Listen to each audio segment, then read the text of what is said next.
इतना सारा प्रमाण महाराज ने केवल गुरु और शिष्य के लिए दिया है। सुखराम कहे गुरु शिष्य का धर्म कहावे दोय। गुरु और शिष्य का धर्म अलग अलग है। गुरु गुरु के धर्म से रहना चाहिए, शिष्य शिष्य के धर्म से रहना चाहिए। अब गुरु अगर शिष्य के जैसा रहा और शिष्य गुरु के जैसा बना तो काम चलेगा? नहीं चलेगा। क्या है गुरु का धर्म? गुरु तो उलट चढ़ावेगी गन में, शिष्य तन मन अर्पे जोई। शिष्य का धर्म है गुरु के प्रति समर्पित हो जाना, तन मन धन अर्पण कर देना। तन मन धन अर्पण करना यानी क्या? तन मन धन अर्पण करना यानी गुरु जैसा कहते हैं वैसे भजन करने के लिए ये शरीर और मन दे देना। तुम जैसा कहोगे वैसा मैं बैठने के लिए तैयार हूँ, भजन करने के लिए तैयार हूँ। अगर शिष्य ये भाव से भजन सुमिरन कर रहा है फिर भी उसके घट में नाम की जागृति नहीं हो रही है तो गुरु को हटना चाहिए।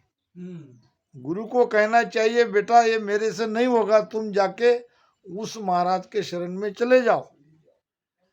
अब गुरु शिष्य को छोड़ता नहीं, उसके घट में नाम जगाता नहीं तो गुरु ने अपने गुरु धर्म का पालन नहीं किया। गुरु का धर्म और डॉक्टर का धर्म एक सरीका ही है। डॉक्टर को बीमारी देख के अगले डॉक्टर के तरफ रेफर करना चाहिए, नहीं तो मर जाएगा वो। डॉक्टर को अपनी क्षमता का पता होना चाहिए कि ये जो बीमारी है ये मुझसे नहीं बैठेगी, इसके लिए तो जाना पड़ेगा अगले डॉक्टर के पास ही। उसको कहना पड़ेगा कि जाओ भाई तुम नागपुर जाओ, बम्बई जाओ, यवतमाल जाओ और जल्दी जाओ, साथ में मेरी चिट्ठी भी ले जाओ, तुमको काम आएगी। अगर ऐसा कोई डॉक्टर करता है तो वो अपने डॉक्टरी धर्म को निभा रहा है, नहीं तो वही इलाज कर रहा है उसको मार डालेगा वो। ऐसे ही गुरु शिष्य को तुरंत अगर उसके घट में नाम नहीं जगा पा रहा है तो उसको कह देना चाहिए कि बेटा तुम जाओ, वो महाराज के पास जाओ, वहां उनके सामने बैठो। तो ऐसा अगर गुरु है और शिष्य भी, अब गुरु कहीं कहीं क्या होता है, दांत है तो चने नहीं, चने है तो दांत नहीं। अब राजेश ने एक विचार उनके मन में आया, उसने कहा कि मुझे कुछ न कुछ गुरु कार्य करना है और उसमें पूरी तरह से वो तन मन धन लगाता है। तो मैंने भी सोचा कि भाई इतनी इसकी इच्छा है तो चलो अपन भी करेंगे, उसके पीछे पीछे उसको मदद करेंगे। तो राजेश राठौड़ युवा चेतना मंच द्वारा हमने 3 दिन का ध्यान शिविर का आयोजन किया कि नहीं? अब वहाँ सारी सुविधा है, व्यवस्था है, भोजन प्रसाद की सब है और ये 24 घंटे ये बापू भी वहाँ बैठे थे, राजेश भी था, मैं भी था, मगर दुर्भाग्य से कोई आया नहीं। अब हम तो ये सोच रहे हैं कि भाई यही काम हम आगे करेंगे। अब हमने तो प्रारंभ कर दिया, हर महीने ये शिविर चलेंगे। अब हमारी कोशिश ये रहती है कि आने चाहिए, पूछने चाहिए भाई शब्द नहीं जग रहा है, भजन तो सालों से कर रहे हैं। ऐसे एक एक जो हमारे राम ने उसको ढूंढ ढूंढ के भजन में लगाने की कोशिश चल रही है। अब कहाँ ये हाल है तो कहीं वो हाल है, कहीं तो सत्संगी होती है। महाराज क्या कहते, इत उत से भेला हुए भजन बंदगी नाय, ताको दुर्ग सकुराम कहे समझर शिवरे नाय। महाराज ने तो धिक्कार कहा है, इधर उधर से रामश्री भेला होके सत्संग करते हैं और भजन नहीं करते तो सबको धिक्कार है। कहा है ना महाराज ने दिग्विजय वांग में, इत उत के भेड़ा हुए और ताको दृक सुखराम कहे भजन करे नहीं आए। तो कहने का मतलब महाराज सदगुरु सता के अंग में कह रहे हैं, क्या कह रहे हैं सतगुरु सता सहज सिक झेले। सहज में यह सता तुम्हारे घट में प्रकट होती है, मगर कब? अरद उरद बिच रामत खेले। इस राम शब्द को अरद उरद में कैसे खेला जाता है, कैसे उसका आनंद लिया जाता है, इसका भेद आपको मिल जाए। अब क्या है वो भेद, ये भी बता देता हूं। अरद क्या है और उरद क्या है?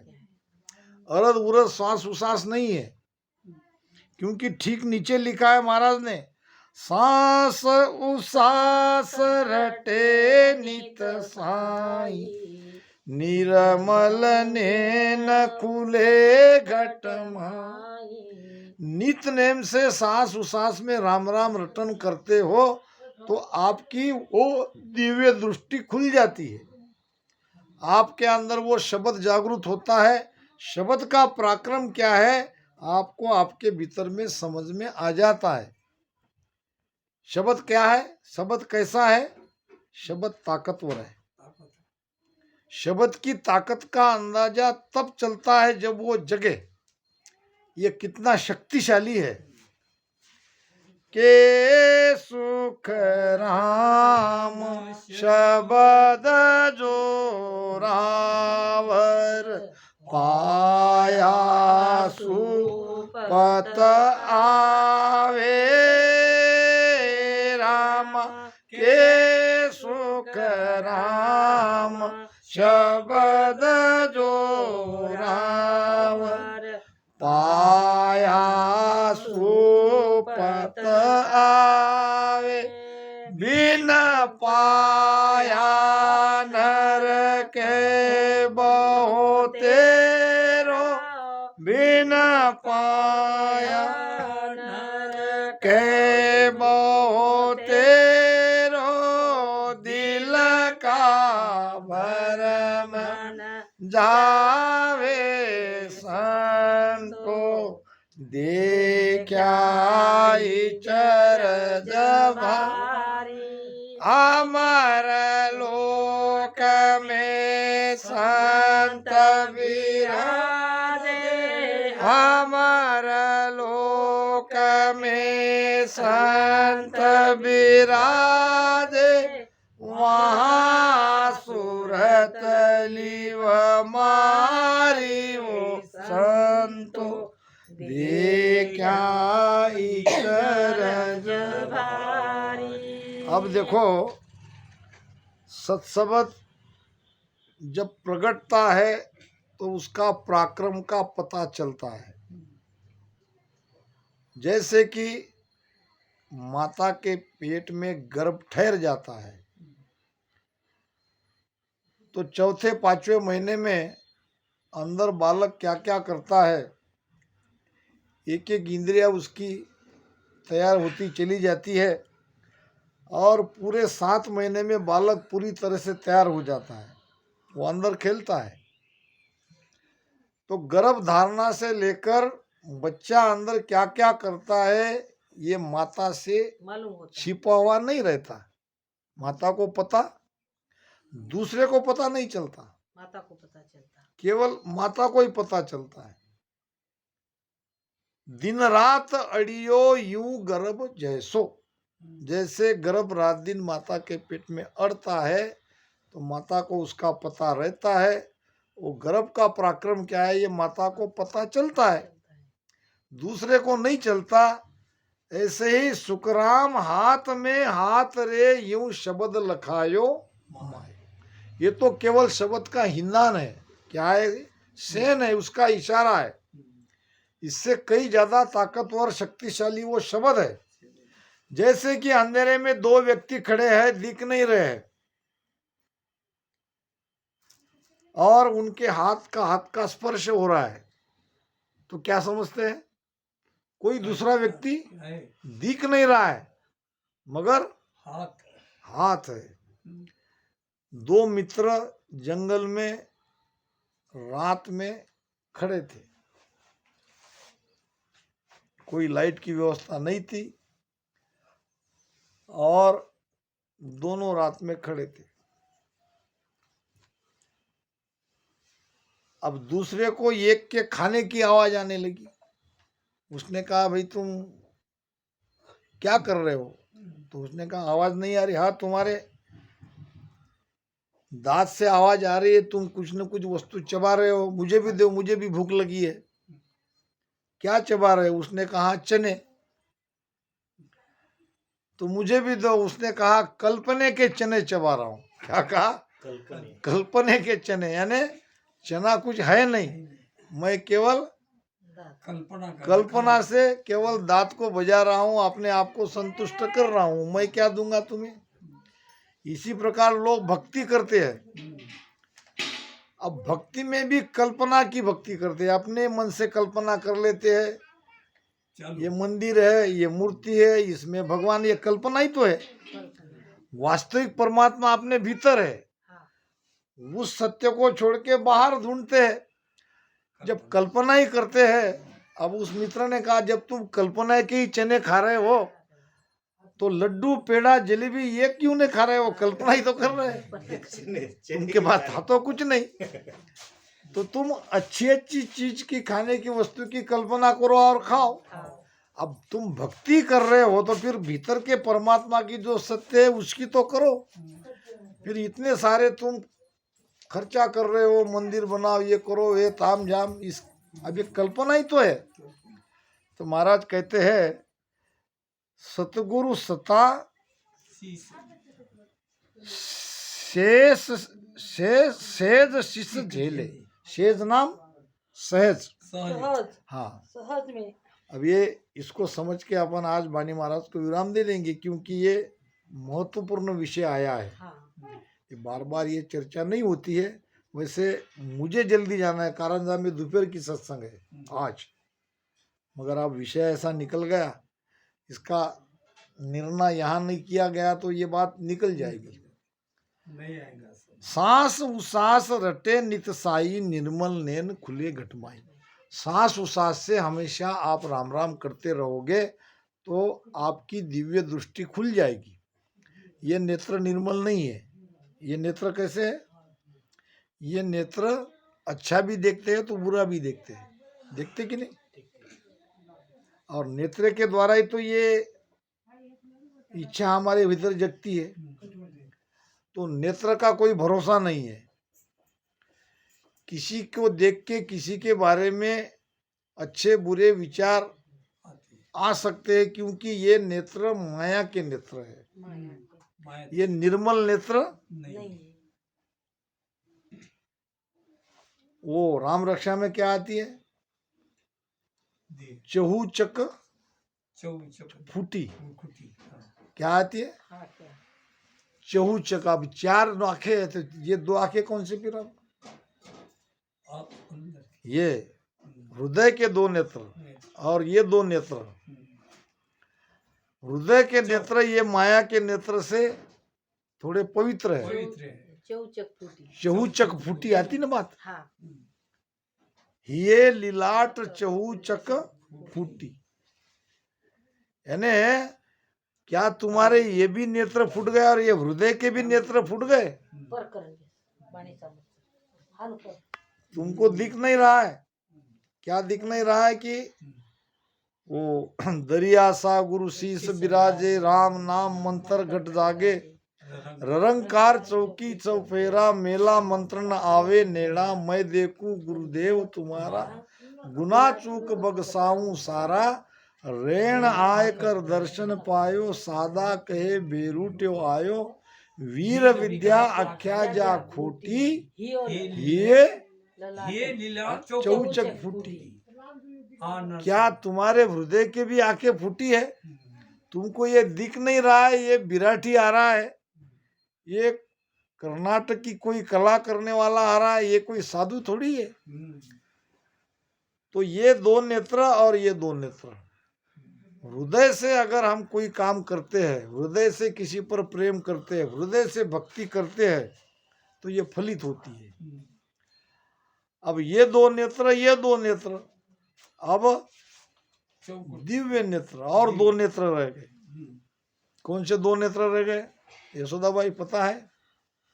नहीं पता। देखो मैं बताता हूँ। एक रह गया माया का नेत्र, एक है ब्रह्म का नेत्र। दिव्य दृष्टि। एक है माया माया का का, नेत्र, हाँ। एक है ब्रह्म का नेत्र। हो गए कितने? 6। छे। और एक रह गया 7वां दिव्य। दिव्य एक रह गया 7वां दिव्य दिव्य। दृष्टि। ऐसो ज्ञान प्रगटे आई, ज्ञान दिव्य नेत्र जब खुलिया। एक हदस में आता है, ये आरंभ सब उला। ऐसो ज्ञान प्रगटे आई, दिव्य नेत्र जब खुला। हाँ, दिव्य नेत्र खुलने माया से, का खोला। हाँ, दिव्य नैन माया का खुलिया, ब्रह्म अखंडित सूझे। के सुखराम ब्रह्म का खुलिया, परम धाम जन सूझे। माया के नेत्र खुलने से माया कहाँ तक है इसका पता चलता है। अब इसको थोड़ा सा और समझता हूँ। अब हम ये हेटी गांव में आए हैं, तो अभी हमारी हेटी की आँख खुली है। हम हेटी को देख रहे हैं कितना बड़ा है, इधर कितना है, इधर कितना है। हेटी के नेत्र खुलने से हम यहाँ सिरपुर को नहीं देख रहे, अब हेटी दिखाई दे रही है। दूसरा गांव उमरी है बाजू में, नहीं देख सक रहे। ये हमारे जवाई का गांव है किनी, वो भी नहीं देख रहे। कौन सा गांव देख रहे हैं? क्योंकि हेटी के नेत्र खुले हैं। अब जब 2 किलोमीटर दूर जाएंगे, किनी चले जाएंगे, फिर क्या होगा? किन्नी के नेत्र खुल जाएंगे। किन्नी कहाँ तक है, किन्नी कितना बड़ा है, ये समझ में आएगा। ऐसे ही भजन करते करते जब त्रिकुटी में पहुंचते हैं और त्रिकुटी से आगे बढ़ते हैं, तब हमारे माया के नेत्र खुलते हैं और समझ में आता है कि माया की हद कहाँ तक है। दिव्य नैन माया का खुलिया, माया के नेत्र खुलने से समझ में आता है कि ये हद तक माया है, ये माया आगे नहीं जा रही है। क्योंकि अब आगे त्रिकुटी के आगे हमारे ब्रह्म के नेत्र खुल गए। ब्रह्म के नेत्र खुलने से 10वें द्वार तक का हमको साफ दिखाई देगा। यानी ये जो अनहद की ध्वनि हमारी सुनाई दे रही है, ये बिल्कुल अखंड 10वें द्वार तक हमको ले जाने वाली है। ये नेत्र हमारे खुल गए, माया के नेत्र खुल गए। माया कहाँ तक है ये समझ में आ गया। 3 लोक की हद की माया को हमने छोड़ दिया। अब हमारे ब्रह्म के नेत्र खुल गए, वो अनहद ध्वनि को हम सुन रहे। तो क्या अनहद ध्वनि परम पद है? क्या वो सत्स्वरूप आनंद पद है? नहीं है, क्योंकि अभी सत्स्वरूप आनंद पद के नेत्र खुलना बाकी है। के सुख राम क्या दिव्य नैन माया का खुलिया, ब्रह्म अखंडित सूझे। राम दिव्य नैन माया का खुलिया, ब्रह्म अखंडित सूझे। के सुख राम ब्रह्म का खुलिया, के सुख राम ब्रह्म का खुलिया, परम धाम जन बूझे। संतो वेद भेद सुन्यारा। अब जो भी हो किस हरजस में ये तो पता नहीं। दिव्य नैन माया का खुलिया, ब्रह्म अखंड, उसमें है। गुरु प्रताप साध की संगत, लखेश्वर हरिजन प्यारा। ब्रह्म का नेत्र खुलने से ब्रह्म समझ में आता है। ऐसे ही दिव्य नेत्र खुलने के बाद परम पद में जाते हैं। ये महाराज की वाणी है। जैसे जैसे आपका ध्यान बढ़ता है, वैसे वैसे आपके ध्यान के नेत्र खुलते हैं। यशोदा भाई, आप प्रवचन करती हो आपको बहुत बार ऐसा लगा होगा कि ये विषय 10 साल पहले 15 साल पहले मैंने लिया था, मगर इसका अर्थ मैं आज के जैसा नहीं कर पा रही हूँ। तब तो मैं कोई अलग अर्थ करती थी, आज तो मुझे अलग समझ में आ रहा है। क्यों ऐसा हुआ? 15 साल आपने जो संगत करी, भजन किया, सदगुरु की सेवा करी, उससे आपके नेत्र खुल खुल गए, गए। आपके अंदर ज्यादा समझ आ गई। हमारे बापू के साथ भी होता है, मेरे साथ भी होता है कि ये चीज को हम ऐसे समझ रहे थे, इसका अर्थ तो आज ऐसे निकल रहा है, निकलेगा, क्योंकि हमारी दृष्टि खुल रही है, हमारे अंदर वो ज्ञान की समझ बढ़ रही है, ज्ञान समझ में आ रहा है, साफ दिख रहा है। अब सही कौन सा है?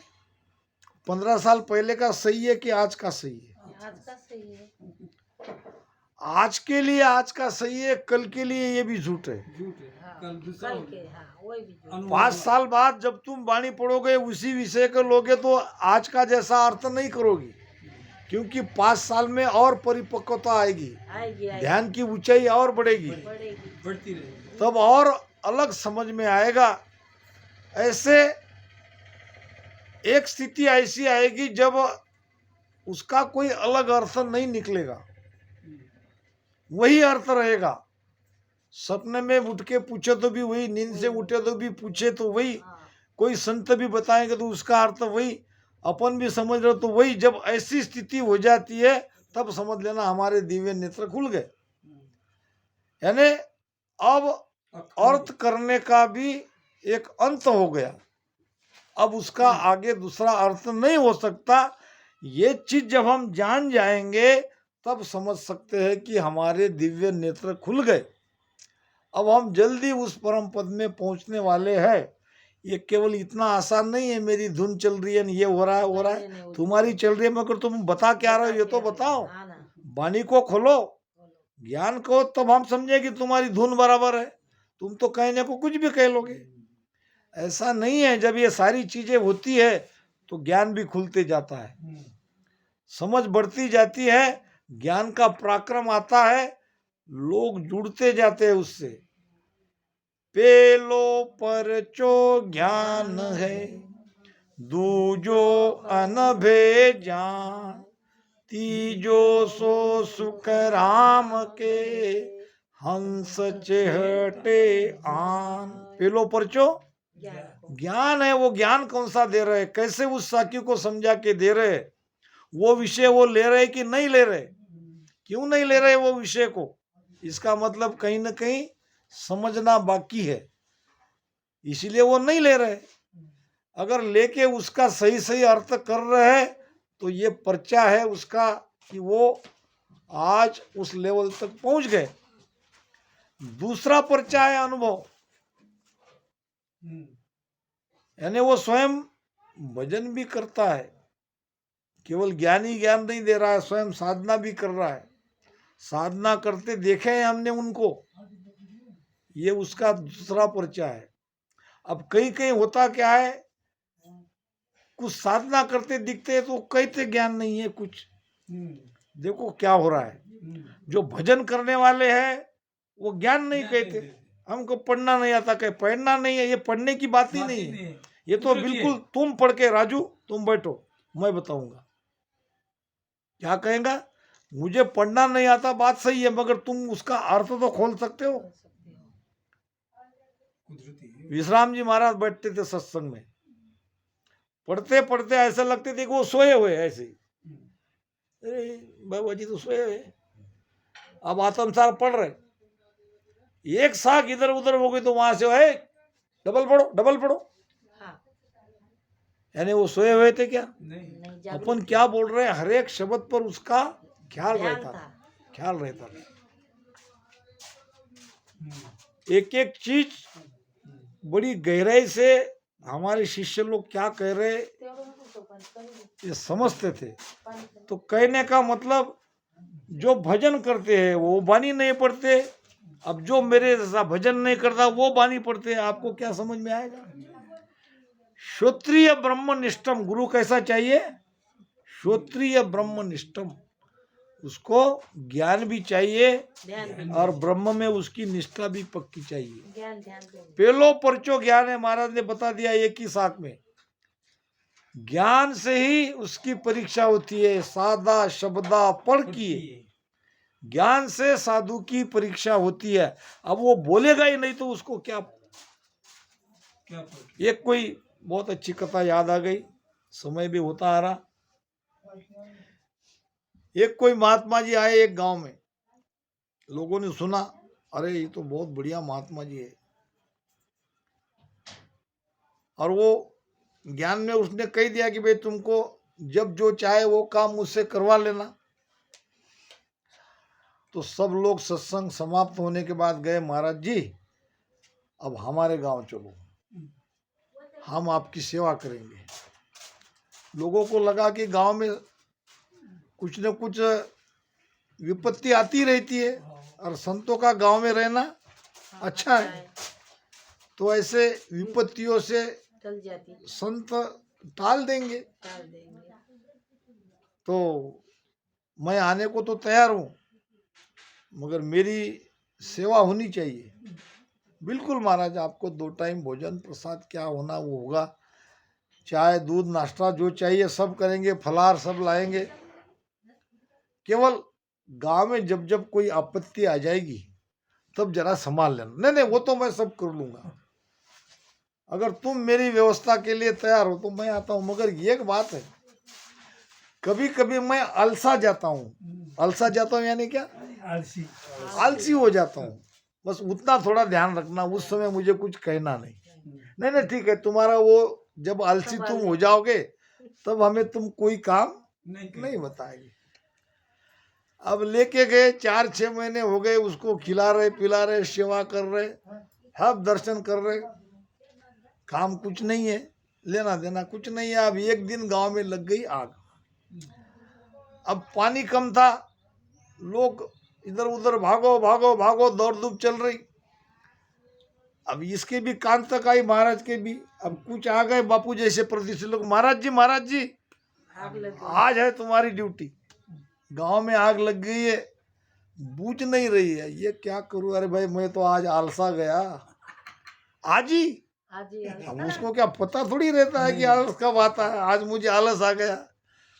अब इसके पास तो था कुछ नहीं, पहले ही इसने समझ लिया कि आज नाटक करना जरूरी है। अब ऐसे कोई विपत्ति आती तो ये कह रहे आज तो आलसा गया, मैं कल करूंगा। अब कल क्या करेंगे, तो सब तब तक खत्म हो जाएगा। तो हो जाएगा। अब जब कोई विपत्ति आती है तो तुम आलसा जाते हो, तो तुमको खिला पिला के क्या करेंगे भाई, जाओ तुम बाबा कहाँ जाते हो। तो कहने का मतलब, गुरु ज्ञानी ध्यानी 2 तरफा चाहिए, तब बात होगी।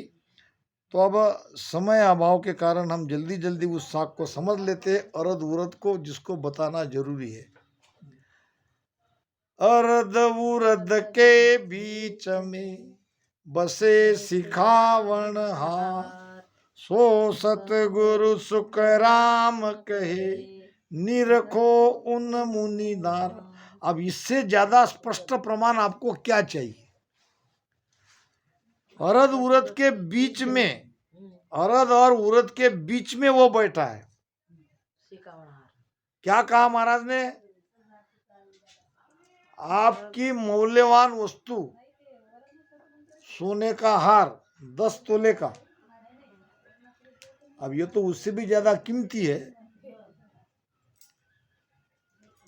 कहीं गुम गया तो गुरु महाराज के पास गए। गुरु महाराज क्या कह रहे हैं, तुम्हारे मकान के 12 कमरे हैं। अब ये 12 कमरे में किसी न किसी एक में है, ये मैं नहीं कह रहा हूं। मैं आपको इस कमरे की बात कह रहा हूं जिसका नाम है नाभि। वो वस्तु को आपको कहाँ ढूंढनी है। आपको हर कमरे की 150 भी कमरे हो सकते हैं, उसमें ढूंढने की आवश्यकता नहीं है। कहाँ परमात्मा है ये मैं आपको बता रहा हूँ, और एग्जैक्ट उसकी जगह बता रहा हूँ। कहाँ है, अरद उरद के बीच में। अरद और उरद के बीच में बैठा है भगवान, बसे सिखावन हार। तुमको ज्ञान देने वाला, तुमको सिखाने वाला, जिसको तुम भगवान कहते हो, वो बैठा है वहां। अच्छा, फिर मिल क्यों नहीं रहा है? मिलेगा कैसे? निरखो उन्मुनिदार। उन्मुनी अवस्था में ध्यान करके उसको निरखो। विरह और प्रेम से मन को एकाग्र करके वहां उसको निरखो। अब निरखोगे कहाँ तुम? अब नाभि। जगह तुमको बता दिया, नाभि। अब आपको लगाना पड़ेगा नाभि में ध्यान। अब अरद उरद, अरद क्या?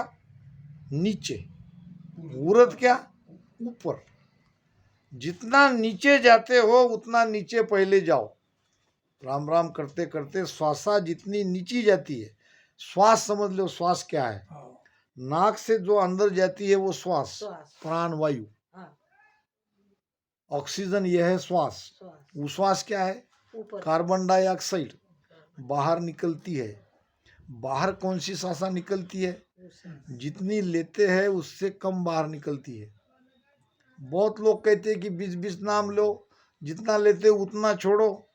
ये विज्ञान नहीं जानते हैं, क्योंकि जो प्राणवायु हम लेते हैं वो अंदर में खर्चा होता है। कम निकली क्या क्या होता है खर्चा? यहाँ हृदय धड़क रहा है, यहाँ नाभि में शब्द समान वायु के द्वारा शरीर में फैल रहा है। तुम टट्टी करते हो, पेशाब करते हो, उसका आधार श्वास है, उसमें खर्चा हो रही है। मैं बोल रहा हूँ, इसमें श्वास खर्चा हो रही है। तुम सुन रहे हो, उसमें श्वास खर्चा हो रही है। मान लो कि तुमने जितनी श्वासा ली उसकी आधी तो तुम्हारी खर्चा हो गई। जो शरीर को चाहिए आवश्यकता अनुसार कुछ श्वासा तुम्हारी मस्तक में, मेंदू में जा रही है, ये तुमको पता नहीं चल रही है। तुमको यहाँ हृदय धड़क रहा है यह पता चलता है, फेफड़े का पता चलता है, तुम्हारे पेट तक आए उसका पता चलता है। तुम टट्टी पेशाब करते हो, ये सब श्वास से कर रहे हो, इसका पता तुमको चल रहा है। कुछ ये श्वासा, ये वायु ऊपर जा रही है मस्तिष्क में, मेंदू में, यहाँ से तुम्हारा दिमाग चल रहा है, ये श्वास के आधार से चल रहा है। ये सब लेके जो बाकी बचती है वो उस श्वास के द्वारा शरीर बाहर फेंक देता है और श्वास लेता है। तो तुमको हमको करना क्या है कि गहरी श्वासा भीतर से लो, वहां रुको, यानी उस श्वास को इधर उधर खर्चा मत होने दो।